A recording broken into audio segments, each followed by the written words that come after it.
అస్మద్గురుభ్యో నమ శ్రీమాత్రే నమ. అమ్మవారి దివ్యపాదపద్మాలకు నమస్కారం చేసుకుంటూ వీడియోలోకి వెళ్ళిపోదాం. చాలామంది చూడండి, పిల్లలు విదేశాల్లో ఉంటారు. విదేశాల్లో ఉండి పాపం ఒక్కొక్కసారి ఉన్న ఉద్యోగం పోతుంది, మళ్ళీ ఉద్యోగం కోసం వెతుకుతూ ఉంటారు. వాళ్ళేమో ఇండియా రాలేరు. ఇక్కడ ఉన్నటువంటి తల్లిదండ్రులకి పిల్లల యొక్క ఉద్యోగము రావట్లేదు అని చెప్పి బెంగ ఉంటుంది.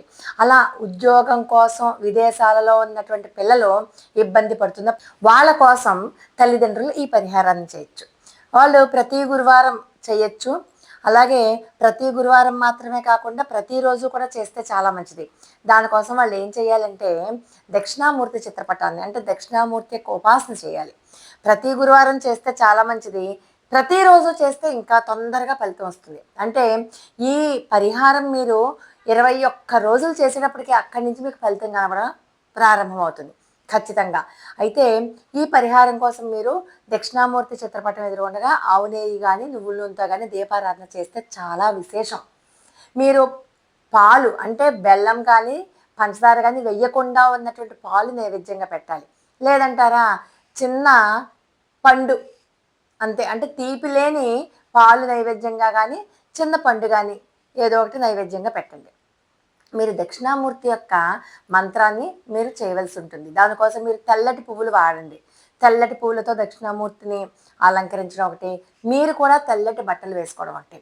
దక్షిణామూర్తిని ఎందుకు ఆరాధించాలి అంటే, దక్షిణామూర్తి స్వామి ఆయన జ్ఞానానికి ప్రతీక అనమాట. మనకి జ్ఞానము, స్థిరత, నిర్ణయ శక్తి ఇవన్నీ కావాలి అంటే మనకు ఖచ్చితంగా, మరీ ముఖ్యంగా చదువుకునే వాళ్ళు, ఉద్యోగం కోసం ప్రయత్నాలు చేసేవాళ్ళు, ఇంటర్వ్యూస్లో ఫెయిల్ అవుతూ ఇంటర్వ్యూ నెగ్గాలి అని చెప్పి కోరుకున్న వాళ్ళు, జీవితంలో స్థిరత కావాలి అని చెప్పి అనుకున్న వాళ్ళు ఖచ్చితంగా దక్షిణామూర్తిని ప్రార్థించాలి. పిల్లల కోసం తల్లిదండ్రులు ఈ రెమెడీని ఖచ్చితంగా చేయొచ్చు. అలాగే శని, రాహు, బుధగ్రహ సంబంధమైనటువంటి అడ్డంకులే వస్తాయి. విదేశీ యానం గురించి వస్తే ఈ 3 గ్రహాల యొక్క అడ్డంకులు వస్తేనే మీకు విదేశీలో సెటిల్మెంట్ సమస్యలు, స్థిరపడకపోవడాలు ఇలాంటివన్నీ వస్తాయి. వాటన్నింటినీ కూడా తొలగించే దైవం ఎవరంటే దక్షిణామూర్తి స్వామి. అందుకని పిల్లల యొక్క విద్య, ఉద్యోగము, ఇంటర్వ్యూ, విదేశీ సర్దుబాటు ఇవన్నీ కూడా సెట్ అవ్వాలి అంటే ఖచ్చితంగా దక్షిణామూర్తిని మనం పూజించాలి. ఎలా చేయాలి అంటే, చెప్పాను కదా, ప్రతి గురువారం చేయాలని. ఆ మంత్రం ఏంటంటే 108 సార్లు ఖచ్చితంగా జపించాలి. ఎలా జపించాలి? ఓం నమో భగవతే దక్షిణామూర్తయే అన్న మంత్రాన్ని 108 సార్లు ఖచ్చితంగా, మరీ ముఖ్యంగా ప్రతి గురువారం ఈ రెమెడీ చేసి తీరాలి. ప్రతిరోజు చేస్తే చాలా మంచిది.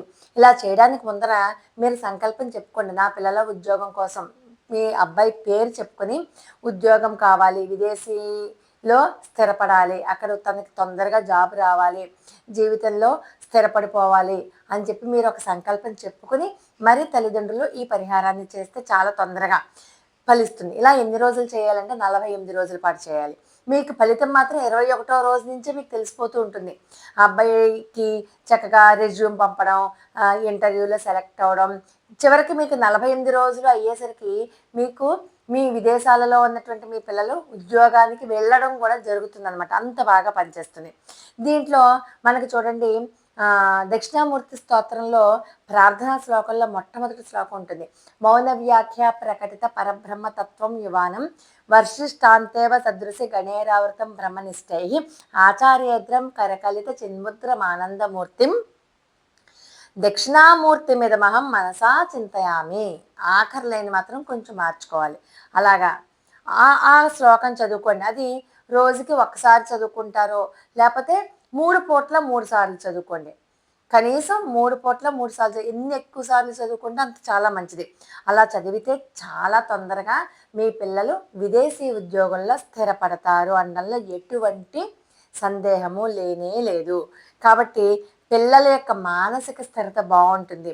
తల్లిదండ్రులు చేస్తే మరింత శక్తి, ఎందుకంటే మనందరము కూడా మన పిల్లల కోసం మనమే పాటుపడుతూ ఉంటాం.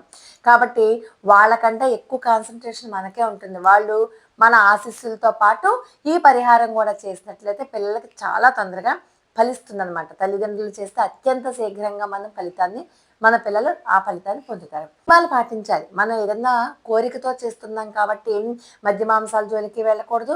సాత్వికమైనటువంటి ఆహారాన్ని తీసుకుంటూ ఈ యొక్క పరిహారాన్ని మన పిల్లల కోసం మనం ఖచ్చితంగా చేయాలి. ప్రతిరోజు అయితే తలస్నానం చేయక్కర్లేదు, కానీ ప్రతి గురువారం ఖచ్చితంగా చేయాలి. వీలైతే దక్షిణామూర్తి ఆలయానికి కానీ ఏదైనా గురు సంబంధమైన ఆలయానికి వెళ్ళి అక్కడ కూర్చుని చదువుకున్నా కూడా చాలా మంచిది. లోకా సమస్త సుఖినో భవంతు. మరొక అద్భుతమైన వీడియోతో మళ్ళీ కలుసుకుందాం. అంతవరకు నమస్కారం.